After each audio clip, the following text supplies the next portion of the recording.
So we saw this is the worst. Things were getting even worse when we arrived in Auschwitz. We arrived in Auschwitz, they told us to get out of the train and stay in a long line. Luckily, I met a prisoner from Poland who was working there, and he asked me how old I am, and I told him I'm 15. And he said to me, when you confront the Nazi, you better say you're 17, because if you are 15, you're going to go where your parents go. And I was able to see this Nazi with a German Shepherd next to him, and the dog was even more scary than the Nazi. He was just waiting for an order to attack. And I already saw my mother and my father and younger brother, younger sister going to the left. I already knew in a couple hours they'd be gone, because the same prisoner who told me I should say 17, he said to me, look in the sky, you see how thick the smoke is, the sun cannot go through it, this is going to be 2 hours later your parents. And you were so scared, you didn't even have time to think what's going to happen to them.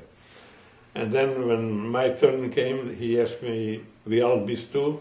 It means how old you are. And I had a hard time saying 17. I was afraid he won't believe me, then he will put me with my parents. So I said it like slow.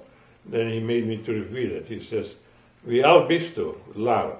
So I figured I'm going to say it loud also. I said, I'm 17. And he believed me, and he put me together with my 2 older brothers. For they had no problem getting through.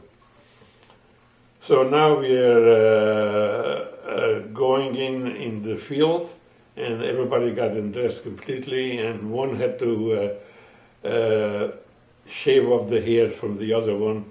We're not allowed to have anywhere hair. And then we went into this barrack together with my 2 brothers.